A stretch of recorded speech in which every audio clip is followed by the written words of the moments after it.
and welcome to Bookspot. I'm Earl Wajenberg. This time we're going to conclude our reading of The Phantom Tollbooth by Norton Juster. Chapter 19, The Return of Rhyme and Reason. Sailing past three of the tallest peaks and just over the outstretched arms of the grasping demons, they reached the ground and landed with a sudden jolt. "Quick," urged Tok, "follow me, we'll have to run for it." With the princesses still on his back, he galloped down the rocky trail, and not a moment too soon. For pounding down the mountainside in a cloud of clinging dust and a chorus of chilling shrieks came all the loathsome creatures who choose to live in ignorance, and who had waited so very impatiently. Thick black clouds hung heavily overhead as they fled through the darkness, and Milo, looking back for just a moment, could see the awful shapes coming closer and closer. Just to the left and not very far away were the triple demons of compromise, one tall and thin, one short and fat, and the third exactly like the other two. As always, they moved in ominous circles, for if one said here, the other said there, and the third agreed perfectly with both of them. And since they always settled their differences by doing what none of them really wanted, they rarely got anywhere at all, and neither did anyone who met them. Jumping clumsily from boulder to boulder and catching hold with his cruel curving claws was the horrible hopping Hindsight, a most unpleasant fellow whose eyes were in the rear and whose rear was out in front. He invariably leaped before he looked and never cared where he was going, as long as he knew why he shouldn't have gone to where he'd been. And most terrifying of all, directly behind, inching along like giant soft-shelled snails with blazing eyes and wet, anxious mouths, came the Gorgons of hate and malice, leaving a trail of slime behind them and moving much more quickly than you'd think. "Faster!" shouted Tok. "They're closing in!" Down from the heights they raced, the humbug with one hand on his hat and the other flailing desperately in the air. Milo running as he never ran before, and the demons just a little bit faster than that. From off to the right, his heavy bulbous body lurching dangerously on the spindly legs which barely supported him, came the overbearing know-it-all, talking continuously. A dismal demon who was mostly mouth, he was ready at a moment's notice to offer misinformation on any subject. And while he often tumbled heavily, it was never he who was hurt, but rather the unfortunate person on whom he fell.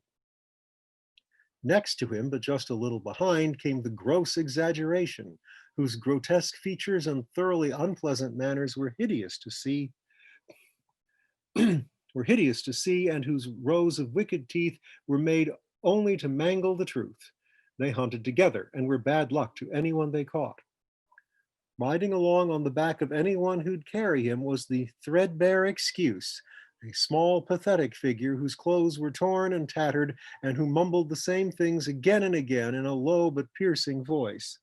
"Well, I've been sick, but the page was torn out. I missed the bus, but no one else did it. Well, I've been sick, but the page was torn out. I missed the bus, but no one else did it." He looked quite harmless and friendly, but once he grabbed on, he almost never let go. Closer and closer they came, bumping and jolting each other, clawing and snorting in their eager fury. Tok staggered along bravely with rhyme and reason.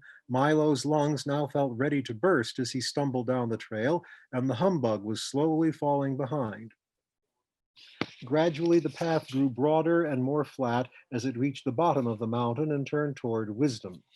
Ahead lay light and safety, but perhaps just a bit too far away. And down came the demons from everywhere, frenzied creatures of darkness lurching wildly toward their prey. From off in the rear, the terrible Trivium and the wobbly gelatinous giant urged them on with glee. And pounding forward with a rush came the ugly Dilemma, snorting steam and looking intently for someone to catch on the ends of his long pointed horns, while his hooves bit eagerly into the ground. The exhausted humbug swayed and tottered on his rubbery legs, a look of longing on his anguished face. "I don't think I can," he gasped as a jagged slash of lightning ripped open the sky and the thunder stole his words. Closer and closer the demons loomed as the desperate chase neared its end. Then, gathering themselves for one final leap, they prepared to engulf first the bug, then the boy, and lastly the dog and his two passengers. They rose as one and suddenly stopped, as if frozen in midair, unable to move, staring ahead in terror. Milo slowly raised his weary head, and there in the horizon, for as far as his eye could see, stood the massed armies of wisdom, the sun glistening from their swords and shields, and their bright banners slapping proudly in the breeze. For a moment, everything was silent. Then 1,000 trumpets sounded, then 1,000 more, and like an ocean wave, the long line of horsemen advanced, slowly at first, then faster and faster, until with a gallop and a shout, which was music to Milo's ears, they swept forward toward the horrified demons. There in the lead was King Azaz, his dazzling armor embossed with every letter in the alphabet, and with him the mathemagician, brandishing a freshly sharpened staff. From his tiny wagon, Dr. Discord hurled explosion after explosion to the delight of the soundkeeper, while the busy din collected them almost at once. And in honor of the occasion, Chroma the Great led his orchestra in a stirring display of patriotic colors. Everyone Milo had met during his journey had come to help. The men of the marketplace, the miners of Digitopolis, and all the good people from the valley and the forest. The spelling bee buzzed excitedly overhead, shouting, "Charge, Charge, charge, Charge." Canby, who, as everyone knew, was as cowardly as can be, came all the way from Conclusions to show that he was also as brave.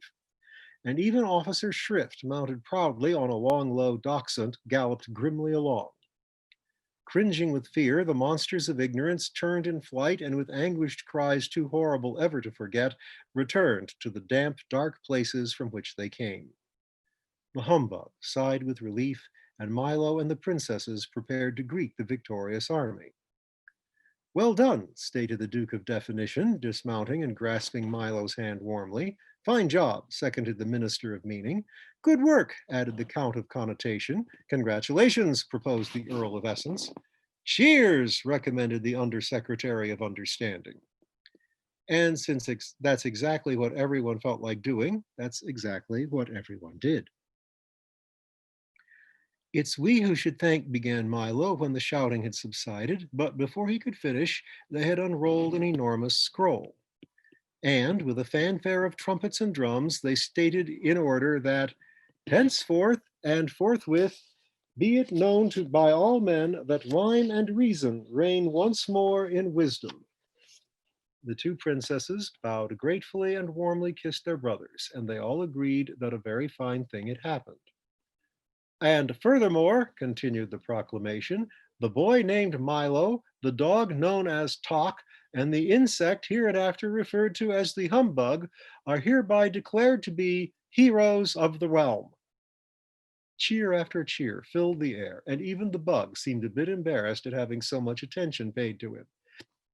"Therefore," concluded the Duke, "in honor of their glorious deed, a royal holiday is declared. Let there be parades throughout every city in the land and a gala carnival of 3 days' duration, consisting of jousts, games, feasts, and follies."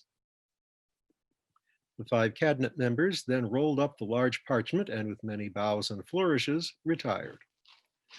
Swift horsemen carried the news to every corner of the kingdom, and as the parade slowly wound its way through the countryside, crowds of people gathered to cheer it along. Garlands of flowers hung from every house and shop and carpeted the streets. Even the air shimmered with excitement, and shutters closed for many years were thrown open to let the brilliant sunshine where it hadn't shone in so long. Milo, Talk, and the very subdued humbug sat proudly in the royal carriage with Azaz, the mathemagician, and the 2 princesses, and the parade stretched for miles in both directions. As the cheering continued, Rhyme leaned forward and touched Milo gently on the arm. "They're shouting for you," she said with a smile. "But I never could have done it," he objected, "without everyone else's help." "That may be true," said Reason gravely, "but you had the courage to try. And what you can do is often simply a matter of what you will do." "That's why," said Azaz, "that there was one very important thing about your quest that we couldn't discuss until you returned." "I remember," said Milo eagerly. "Tell me now." "It was impossible," said the king, looking at the mathemagician. Completely impossible, said the mathematician, looking at the king. Do you mean, stammered the bug, who suddenly felt a bit faint. Yes, indeed, they repeated together. But if we'd told you then, you might not have gone. And as you've discovered, so many things are possible just as long as you don't know they're impossible. And for the remainder of the ride, Milo didn't utter a sound. Finally, when they'd reached a broad, flat plain midway between Dictionopolis and Digitopolis, somewhat to the right of the Valley of Sound and a bit to the left of the Forest of Sight, the long line of carriages and horsemen stopped and the great carnival began. Gaily striped tents and pavilions sprang up everywhere as the workmen scurried about like ants. Within minutes, there were racecourses and grandstands, sideshows and refreshment booths, gaming fields, Ferris wheels, banners, bunting, and bedlam almost without pause.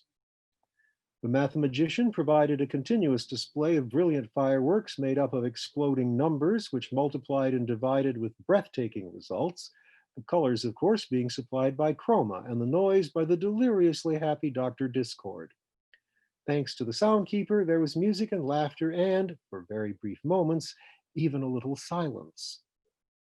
Alec Bings set up an enormous telescope and invited everyone to see the other side of the moon, and the humbug wandered through the crowd accepting congratulations and recounting in great detail his brave exploits, most of which gained immeasurably in the telling.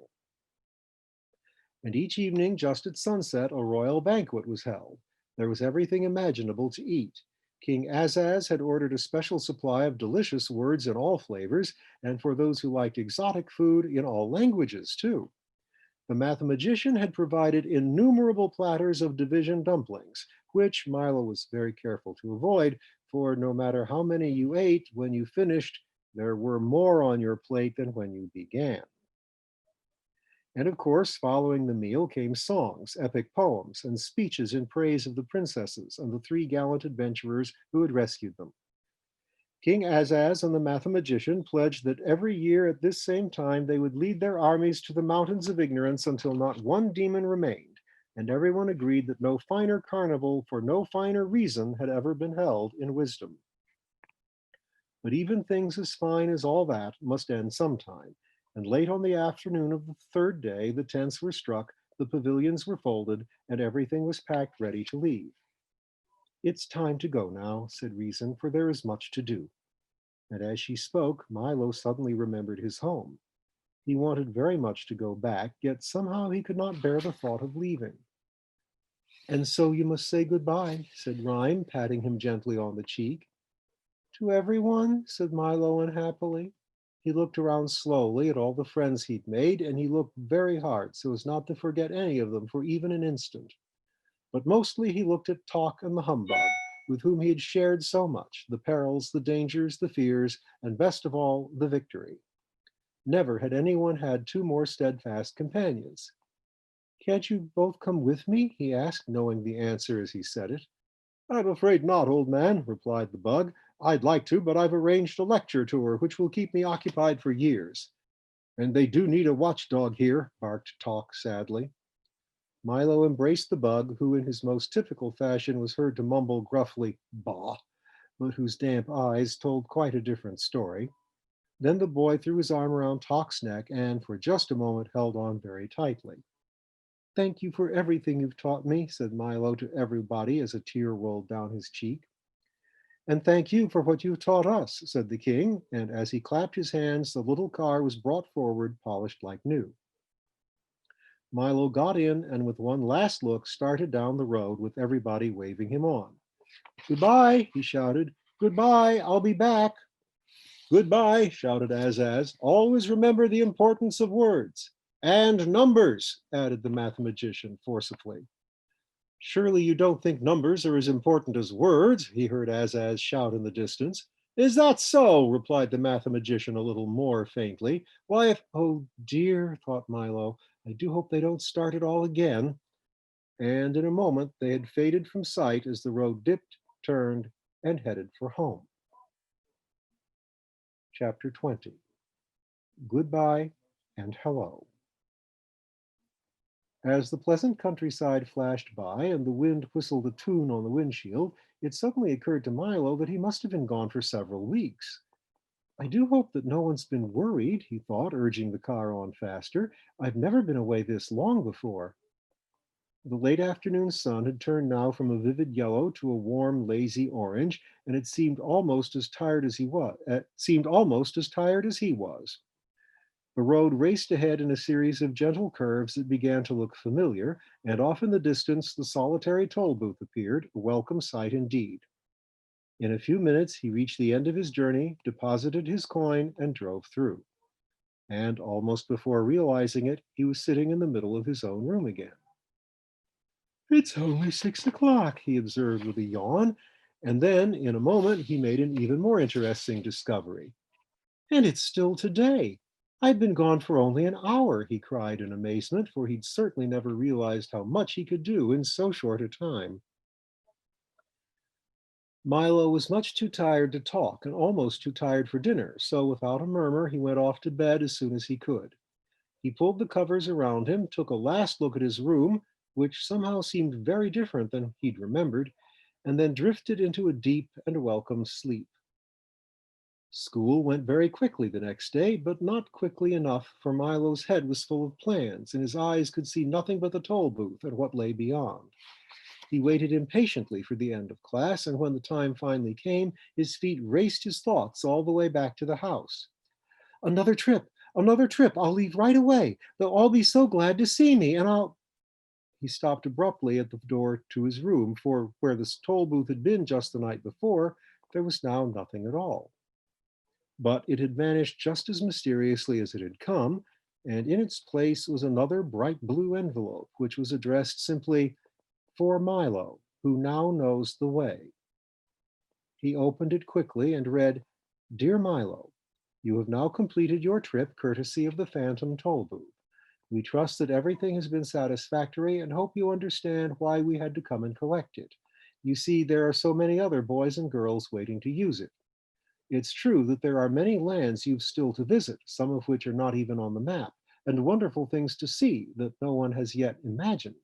But we're quite sure that if you really want to, you'll find a way to reach them all by yourself. Yours truly, the signature was blurred and couldn't be read.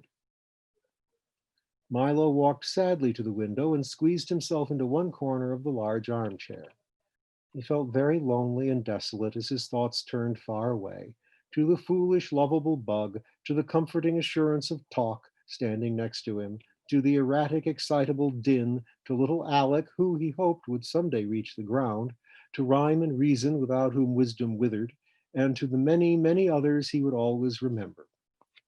And yet, even as he thought of all these things, he noticed somehow that the sky was a lovely shade of blue, and that one cloud had the shape of a sailing ship. The tips of the trees held pale young buds, and the leaves were a rich, deep green. Outside the window, there was so much to see and hear and touch, walks to take, hills to climb, caterpillars to watch as they strolled through the garden. There were voices to hear and conversations to listen to and wonder, and the special smell of each day. And in the very room in which he sat, there were books that could take you anywhere, and things to invent and make and build and break, and all the puzzle and excitement of everything he didn't know. Music to play, songs to sing, worlds to imagine, and then someday make real. His thoughts darted eagerly about as everything looked new and worth trying. Well, I would like to make another trip, he said, jumping to his feet, but really, I don't know when I'll have the time. There's just so much to do right here. The end, and thank you.